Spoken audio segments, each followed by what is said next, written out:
नमस्कार, BRG news room में आप सभी का स्वागत है। शाम के 7 बजे तक की खबरों में क्या रहा, आइए देखते हैं इस बुलेटिन में। शहर में मौजूद कमाटी बाग पर्यटकों के लिए आकर्षण का केंद्र बना रहता है और कमाटी बाग में म्यूजियम भी मौजूद है, जिसमें इतिहास से जुड़ी कई चीजें रखी गई है। वैसे म्यूजियम की फ़ीस पहले केवल 10 रुपये थी, लेकिन अब अचानक ही म्यूजियम की फ़ीस को बढ़ाकर 100 रुपयों तक कर दिया गया है। 10 रुपये से अचानक ही 100 रुपयों के दामों में बढ़ोतरी करने की वजह से जो म्यूजियम देखने के लिए लोग पहुंच रहे हैं वो काफ़ी ज़्यादा परेशान हो रहे हैं। इसके साथ ही इस मामले के चलते आज विपक्ष की नेता अमीबेन रावत की ओर से भी म्यूजियम का जायज़ा लिया गया है और अचानक ही म्यूजियम की फ़ीस इतनी ज़्यादा बढ़ा देने के मामले पर कई सवाल उठाए गए हैं। बरोड़ा शहरનું આ મ્યુઝિયમ ને પિક્ચર ગેલેરી મહારાજા સાહેબ સયાજીરાવે એક વિઝનથી પોતાની અંગત જ્વેલરીને પોતાની ટ્રેઝરીમાંથી પોતાના અંગત પ્રોપર્ટી વેચીને બરોડા શહેરને આ ભેટ આપેલી। વિશ્વમાં બીજા જે ઇન્ટરનેશનલ મ્યુઝિયમ્સ છે એ સ્ટાન્ડર્ડનું મ્યુઝિયમ બનાવવાનો એક પ્રયત્ન હતો અને ગુજરાતનું સર્વપ્રથમ કોન્સેપ્ચ્યુલાઇઝ ડિઝાઇન અને ઇમ્પ્લિમેન્ટ થયેલું આ મ્યુઝિયમનું બિલ્ડિંગ છે। આમાં જે આર્ટિફેક્ટ્સ છે, રેર આર્ટિફેક્ટ્સ છે અને એની જે પિક્ચર ગેલેરી છે, આમાં કદાચ એશિયામાં યુરોપિયન પેઇન્ટિંગ્સનું હાઈએસ્ટ કલેક્શન અહીંયા આગળ છે। જ્યારે મહારાજાએ આ મ્યુઝિયમને ડેવલપ કર્યું હતું ત્યારે એક ઉમદા આઈડિયા પાછળ હતો કે કલ્ચરલ હેરિટેજ જળવાઈ રહે અને આવનાર પેઢીઓને બરોડાનું ઇતિહાસ અને કલ્ચર સાથે જોડીને કનેક્ટ કરીને રખાય। 15,000 રેર બુક્સની અહીંયા લાઇબ્રેરી છે અને એ લાઇબ્રેરીના લીધે બરોડાના MS યુનિવર્સિટીમાં આર્કિયોલોજી ડિપાર્ટમેન્ટની સ્થાપના થઈ 1952માં અને એ ડિપાર્ટમેન્ટમાં આ બુક્સનો અભ્યાસ કરાવવામાં આવે છે। એટલે એજ્યુકેશન માટે બી આ ખૂબ મહત્ત્વનું સ્થાન છે। અહીંયા દર વર્ષે લાખો બાળકો આવે છે, લગભગ 7 લાખ લોકોનો ફૂટફોલ આ મ્યુઝિયમમાં હોય છે અને 10 રૂપિયાની નજીવી ટિકિટમાં લોકો અહીંયા મ્યુઝિયમમાં એમનો ઇતિહાસ જાણીને જતા હતા અને બાળકો કંઈક શીખીને અહીંયા જતા હતા। આવી જગ્યાનો ફૂટફોલ વધારવો જોઈએ, પણ કોરોના કાળના બહાના હેઠળ ફૂટફોલ ઘટાડવાના બહાના હેઠળ 23/10/2020 અહીંયા એક પરિપત્ર જાહેર કરવામાં આવ્યો રાજ્ય સરકારમાંથી અને આની ફી 10 રૂપિયામાંથી સીધી 1000 ગણી વધારીને 1000 રૂપીસ કરવામાં આવીને બાળકોને જે સબસિડી આપતા હતા એ સબસિડી બી રદ કરી દીધી। વીકેન્ડ પર બાળકો માટે ફ્રી હતું એ બી કેન્સલ થઈ ગયું। એટલે હવે એક પરિવાર અહીંયા કમાટી બાગમાં આવે ને મ્યુઝિયમ જોવાની ઈચ્છા ધરાવે તો 500 રૂપિયા તો ફક્ત મ્યુઝિયમ જોવાનો ખર્ચ થાય, બીજો બધો ખર્ચો અલગ। એટલે કોઈ ગરીબ કે મધ્યમ વર્ગને આ પોસાય એવું બી નથી અને જે ઇન્ટેન્શન આની પાછળ છે કે ફૂટફોલ ઘટાડવો, એ ઇન્ટેન્શન ઇટસેલ્ફ ઇઝ રોંગ।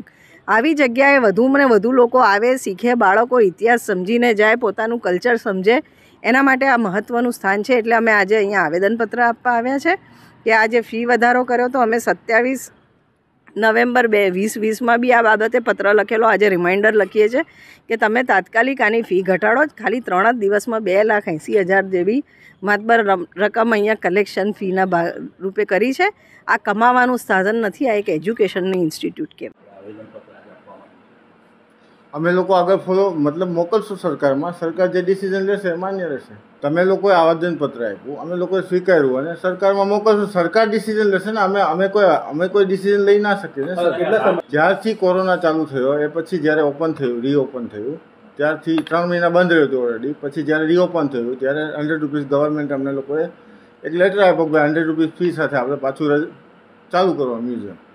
વધારો કરવામાં આવ્યો છે, 10 રૂપિયાથી સીધા 100 રૂપિયાનો વધારો કર્યો એ ખરેખર અયોગ્ય છે। અમે પાટણ જિલ્લામાંથી અહીંયા આવ્યા છીએ, હવે અહીંયા આવી ગયા છીએ તો આ વસ્તુઓ તો એક્સેપ્ટ કરીને ટિકિટો લઈ લીધી છે। હું આના પહેલાં પણ સ્કૂલ પ્રવાસે ને એ રીતે આવેલા હતા, અમે વખતે પણ 10 રૂપિયા તો એમાંય પાછું સ્કૂલવાળા છીએ એવું કહીએ એટલે કન્સેશન આપતા હતા। હવે અત્યારે આનું 10નું 100 કરી નાખ્યું એટલે એક વસ્તુ સમજો કે હું મારા 200 બાળકો લઈને આવું તો સીધે મારે કેટલા ગણા એના રૂપિયા આપવાના થાય, 20,000 રૂપિયાનું થઈ જાય, જે વસ્તુ પહેલાં 2,000માં પતતી હતી। મેન્ટેનન્સ થાય, ભાવ વધારો થયો, બધું વસ્તુ સમજી શકાય છે, પણ એનો 10ના 20 કરો તો યોગ્ય છે, 10ના તમે 100 કરી નાખો એવું તો શું થયું? મ્યુઝિયમમાં ટિકિટ પહેલાં જ્યારે હતી, હું આથી 5 દિવસ પહેલાં ત્યારે 10 રૂપિયા ટિકિટ હતી, 100 રૂપીસ છે, પણ 100 રૂપીસ ટિકિટમાં તમે છોકરાઓને આપણો ઇતિહાસ નથી બતાવતા। થોડું ઘણું છે આપણા રાજાઓ મહારાજાઓનું, પણ જે જાપાન, ચીન અને ફોરેનર્સનું જે બતાવો છો તે અમને મંજૂર નથી. એની જગ્યાએ તમે આપણા સ્વાતંત્ર્ય સેનાનીઓનું મૂકો. મહારાણી લક્ષ્મીબાઈ છે, મહારાણા પ્રતાપ છે, છત્રપતિ શિવાજી છે, ટીપુ સુલતાન છે, એવા બધાનો ઇતિહાસ મૂકો, એવા બધાના ફોટા મૂકો તો અમને 100ની જગ્યાએ 1000 રૂપિયા ટિકિટ પણ મંજૂર છે. ને અમને લાગશે કે ખરેખર આ પ્રોપર્ટી જે ખરેખર આપણી ધરોહર છે એ સચવાઈ રહી છે. અને આ જેને આપણી પર રાજ કર્યું, જેણે આપણી બરબાદી કરી, એ લોકોને માટે આપણે મ્યુઝિયમના જે જગ્યા રોકી છે એ મંજૂર નથી. અમારું ચાલે તો આજે જ એને દિવાસળી ચાપીને સળગાવી દઈએ તો એવું લાગે કે અમે પણ સ્વતંત્રતામાં કંઈક ભાગ આપ્યો. सावली में जिला कक्षा के आरोग्य मेडिकल चेकअप कैंप और निरामय कार्ड का लोकार्पण राज्य मंत्री मनीषाबेन वकील की अगुवाई में किया गया। आम जनता तक डॉक्टरी और लेबोरेटरी सुविधा निःशुल्क पहुंचाने के आशय से निरामय गुजरात योजना की शुरुआत की गई है, जिसके तहत आज विभिन्न जगहों पर मेगा मेडिकल चेकअप कैंप आयोजित हो रहा है।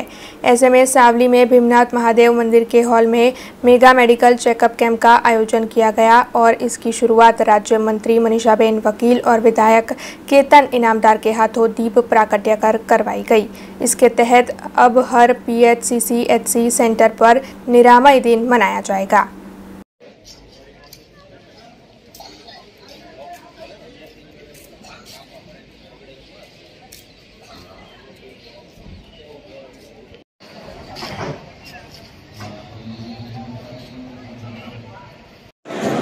आज निरामय गुजरात योजनाનું लॉन्चिंग अपना मुख्यमंत्री श्री ભૂપેન્દ્રભાઈ પટેલ દ્વારા પાલનપુરથી થઈ છે।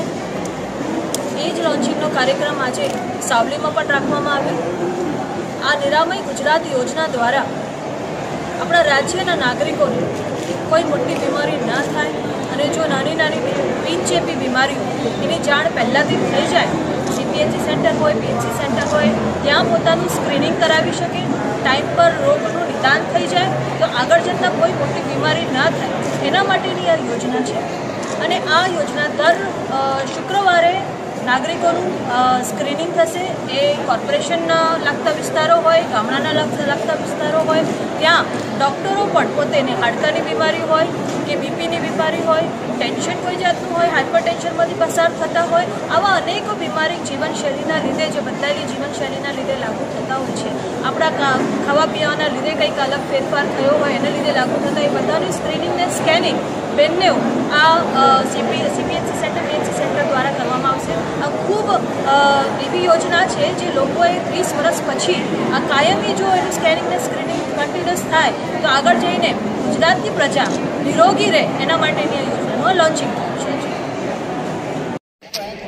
હું સૈયદ જૈનુદ્દીન જલાલુદ્દીન ગામ ગોઠડા। આજે મને આયુષ્ય કાર્ડ મળ્યું છે, જેથી હું આજે બહુ ખુશ છું। એના અગાઉ મારી પાસે કોઈ એવી સહાય નથી કે હું મોટી બીમારીમાં ખર્ચો કરી શકું, 1 2 લાખ રૂપિયા ખર્ચી શકું, પણ આજે આ કાર્ડ મળવાથી મને અને મારી ફેમિલીને બહુ સપોર્ટ થયું છે, જેથી કરીને આવતા દિવસોમાં કદાચ ગંભીર બીમારી થાય તો મને આ કાર્ડ બહુ જ ઉપયોગી છે। આ કાર્ડ મળવાથી ગુજરાત સરકારનો બહુ આભાર માનું છું અને આયુષ્યમાન કાર્ડ ધરાવતા વિક્રમભાઈ જે અમને વિતરણ કરે છે તેમનો બહુ સપોર્ટ મળ્યો છે અને અમને બોલાવીને આ કાર્ડ એમને કાઢી આપ્યું છે, જેમનો હું આભાર માનું છું। राजकोट से इस वक्त एक बड़ी खबर सामने आई है, जिसके मुताबिक बीते कुछ दिनों में राजकोट शहर में कोरोना के केसों में काफ़ी इजाफा देखने मिला है। रोज़ाना राजकोट में 1000 से ज़्यादा लोगों के RT-PCR टेस्ट किए जाते हैं। हालांकि इसमें अच्छी बात यह है कि सभी पॉजिटिव दर्दियों की हालत इस वक्त स्थिर है और किसी भी मरीज की स्थिति नाजुक नहीं है। वैसे सरकार की ओर से इस मामले में कड़े कदम उठाए जा रहे हैं और राजकोट पालिका की ओर से सभी लोगों को एहतियात बरतने की अपील की गई है। इसके साथ ही जिन लोगों को पॉजिटिव पाया गया है, इन सभी लोगों की ट्रैवलिंग हिस्ट्री है, ये बात भी सामने आई है। દિવાળી પછી છેલ્લા 2-3 દિવસમાં અમુક વિસ્તારોમાંથી કોરોનાના પોઝિટિવ કેસીસ મળ્યા છે। દાખલા તરીકે કાલે આપણે 3 કેસીસ હતા, એના પહેલાંના દિવસે 2 કેસીસ હતા, એના પહેલાંના દિવસે પણ 2 કેસીસ મળ્યા હતા। એમાં આપણે જે પ્રોટોકોલ પ્રમાણે જે સર્વેલન્સની કામગીરી છે, આપણી હેલ્થની ટીમોને અલર્ટ કરીને, તમામ યુએચસીની ટીમોને એમાં આપણે સર્વેલન્સની કામગીરી વ્યવસ્થિત રીતે પૂર્ણ કરી છે. એમાં દરેક પોઝિટિવ કેસના કિસ્સામાં જેટલા પણ એના કોન્ટેક્ટ્સ હતા, એના હોમ કોન્ટેક્ટ્સ હોય કે વર્ક પ્લેસના કોન્ટેક્ટ હોય, તમામને સંપર્ક કરીને એનું કોરોનાનું ટેસ્ટ કરાવડાવ્યું છે. એ એક કેસીસ આવ્યા છે અમુક દિવસોમાં, પણ કોઈ એક પોકેટ ડેવલપ થઈ રહી હોય એવું લાગતું નથી. આ તમામ કેસીસ જુદા જુદા વોર્ડના કેસીસ છે. એમાં આપણે તમામ યુએચસીની ટીમોને અલર્ટ ઉપર રાખી દીધું છે. યુએચસીની ટીમો જે ટેસ્ટિંગ અને સર્વેલન્સની ગતિવિધિઓ અને એક્ટિવિટી પ્રોટોકોલ પ્રમાણે કરે છે એના ઇન્ટેન્સિવલી ચાલુ કરી દીધું છે. એના ઉપર આપણે મોનિટરિંગ કરીએ છીએ. એનામાં ટેસ્ટિંગ માટે આપણે બે પ્રકારે કરીએ છીએ. એક આપણા જે તમામ આરોગ્ય કેન્દ્ર છે એના ઉપર ટેસ્ટિંગની સુવિધા ઉપલબ્ધ છે. એના સિવાય આપણી મોબાઈલ ટીમ્સ પણ અમુક વિસ્તારોમાં જઈને, જ્યાં આપણે શંકાસ્પદ વિસ્તાર લાગતું હોય ત્યાં જઈને ટેસ્ટિંગ કરે છે અને ટાર્ગેટ પ્રમાણે આપણે 100% કામગીરી હાલ કરીએ છીએ. લોકોને સાવચેત રહેવાની જરૂરિયાત છે. કોવિડ અપ્રોપ્રિએટ બિહેવિયર જેની આપણે વાત કરીએ છીએ એને ફોલો કરવાની જરૂરિયાત છે. કોઈને પણ કોઈ પ્રકારનું લક્ષણ લાગે તો તાત્કાલિક નજદીકના આરોગ્ય કેન્દ્રને સંપર્ક કરે અને કોરોનાના વિશે ટેસ્ટ કરાવી લે. એના સાથે સાથે ખાસ કરીને જે લોકોએ વેક્સિનની ડોઝ હાલમાં પણ બાકી હોય, આ તમામ લોકો એની વેક્સિનની ડોઝ સેકન્ડ ડોઝ બાકી હોય તો સેકન્ડ ડોઝ લઈને આપણું વેક્સિનેશન પૂર્ણ કરાવે, સો દેટ આપણે કોરોનાની સામે પૂરતું રક્ષણ લોકોને મળી શકે. राजकोट में भारतीय किसान संघ की ओर से जिला खेतीबाड़ी अधिकारी को आवेदन पत्र दिया गया है। दरअसल कुछ दिनों पहले सरकार की ओर से रासायनिक खाद के दामों में इजाफा किया गया था और साथ ही केंद्रीय मंत्री मनसुख मांडविया ने ये घोषणा की थी कि ये जो दामों में इजाफा हुआ है उसे किसान को नहीं चुकाना पड़ेगा, बल्कि सरकार की ओर से सब्सिडी दी जाएगी जिसमें ये इजाफा चुका दिया जाएगा। हालांकि इस मामले में सरकार की ओर से अभी तक किसानों को कोई भी सहाय मुहैया नहीं करवाई गई है और किसानों को ये बढ़े हुए दाम चुकाने पड़ रहे हैं, जिसके चलते इस मामले पर विरोध दर्शाते हुए आज भारतीय किसान संघ की ओर से जिला खेतीबाड़ी अधिकारी को आवेदन पत्र दिया गया है। पूरा करो, भारत माता की जय। भाव વધારો, ભાવ વધારો, ભાવ વધારો। ચોમાસાની અંદર કુદરતી આફતને હિસાબે ખેડૂતોને ઘણી બધી મુશ્કેલી અને પાકોમાં ઘણું બધું નુકસાન ગયું, પણ છેલ્લે વરસાદ થવાથી ખેડૂતોને આશા હતી કે રવિ પાક યાની કે શિયાળુ પિત્તમાં અમને 2 પૈસા મળશે। હવે રવિ પાકની જ્યારે વાવણીની જ સિઝન છે એવા સમયે ખાતરની તંગી હોવાના હિસાબે ખેડૂતોની મુશ્કેલીઓ વધી ગઈ છે। હાલની તકે રાજકોટ જિલ્લાની ઘણી બધી મંડળીઓની અંદર ખાતર મળતું નથી, એટલે ખેડૂતો જાય તો ક્યાં જાય? અત્યારે ખાતરની ખાસ જરૂરિયાત છે। એવા સમયે જ કંપની દ્વારા જ્યારે અછત થઈ રહી છે તો સરકારે જે પણ આ પુરવઠા વિભાગની જે પણ જીએસએફસીની જેની પણ જવાબદારી હોય એની તાત્કાલિક અમલવારી કરી અને ખેડૂતોનો આ જરૂરિયાતનો સ્ટોક પૂરતો કરે એના માટેની એક અમારી માગણી છે।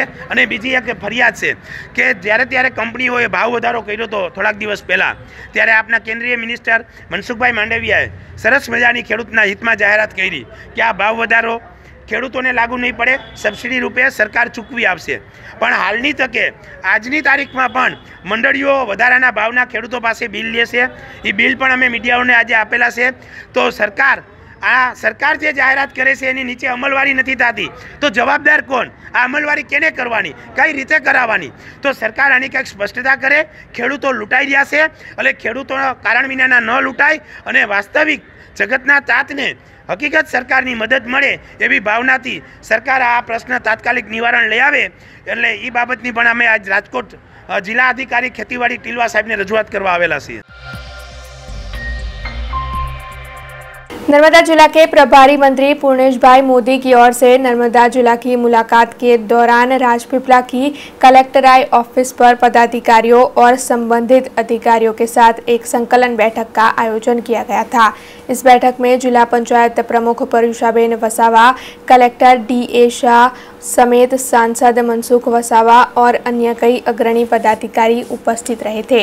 वैसे इस बैठक के दौरान नर्मदा जिले में कौन कौन से विकास के कार्य किए जाने चाहिए, इस पर जरूरी चर्चाएं करके मार्गदर्शन दिया गया। इसके साथ ही सरकार की सभी योजनाओं का लाभ आम जनता तक पहुंचाने की बात पर भी जोर दिया गया। पूर्णेश भाई मोदी की ओर से जरूरी सभी कार्य कर आम जनता तक सरकार की सभी योजनाओं के लाभ पहुंचाने की और उन्हें अच्छी से अच्छी सुविधाएं देने की बात कही गई, और साथ ही अगर आम जनता तक किसी भी ज़रूरत को पहुंचाने में कोई भी कमी रही तो फिर ज़रूरी एहतियातन कदम उठाने की बात भी बताई गई। નર્મદા જિલ્લામાં વહીવટીતંત્રની આજની બેઠકમાં મુખ્યત્વે અમારા સાંસદ સભ્યશ્રી, જિલ્લા પંચાયતના પ્રમુખશ્રી, નગરપાલિકાના પ્રમુખશ્રી, આગેવાનો નર્મદા જિલ્લાના જે પ્રાણ પ્રશ્નો છે, જે લોકો સુધી જે વર્ષો જૂની સમસ્યા હોય, આ બધા પ્રશ્નોનો ઝડપભેર નિકાલ કરવા માટે એક તંદુરસ્ત ચર્ચા થઈ। 2-2.5 કલાક દરમિયાનમાં અનેક પ્રશ્નોની ઝીણવટભરી તપાસ કરી, ચર્ચા કરી, અધિકારી જોડે સંકલન કરી આ બધા પ્રશ્નો ઝડપથી પૂર્ણ થાય અને લોકોને તાત્કાલિક સુવિધા મળે, સાધનો સગવડો મળે, એ પ્રકારે સરકાર કામ કરી રહી છે। જેના ભાગરૂપે કેટલાક મોટા પ્રશ્ન છે, એ 8-10 પ્રશ્નો ઝડપથી નિકાલ થાય એના માટે ગાંધીનગર પણ અમે ઉચ્ચ કક્ષાની બેઠક કરવાના છે। દાખલા તરીકે શુદ્ધ પીવાનું પાણી સમગ્ર રાજપીપળા નગરપાલિકાના વિસ્તારમાં મળે તો એના માટે જે નદી કિનારે ટ્રીટમેન્ટ પ્લાન્ટ, આ ટ્રીટમેન્ટ પ્લાન્ટ સાધન સામગ્રી અને ઓપરેશન મેન્ટેનન્સના માધ્યમથી ઝડપભેર કાર્યરત થાય અને ઝડપભેર પૂર્ણ થાય અને ઝડપભેર સમગ્ર રાજપીપળાની જનતાને શુદ્ધ પીવાનું પાણી મળી રહે। આ જ પ્રકારે કેટલાક રસ્તાની વાત હશે, આ જ પ્રકારે કેટલીક હોસ્પિટલની વાત હશે, આંગણવાડીની વાત હશે, આ જ પ્રકારે સ્કૂલોની વાતો છે। તો બધા અનેક પ્રશ્નો જે છે જે જનતાને સ્પર્શ કરે છે અથવા સીધે સ્પર્શ કરતા હોય તેવા પ્રશ્નોને તાકીદે વાચા આપવાનું કામ અમારી સંકલન કરી રહી છે। અમુક પ્રશ્ન ગુજરાત સરકારમાં अन्य उच्च कक्षाना सचिव कक्षाए जईने आ काम ताकीदे पूरुं करवो माटे अमारी सरकार कटिबद्ध छे अने आम करीने समग्र नर्मदा जिल्लानी अंदर एक विकासनी जे नरेन्द्रभाई मोदी साहेबनी कल्पना छे के छेवाड़ाना व्यक्तिने एना फळ चाखवा मळे आ दिशामां अमे कार्यरत छीए। हर साल जूनागढ़ के गिरनार में परिक्रमा आयोजित होती है, जिसमें बड़ी तादाद में सभी भक्त जुड़ते हैं।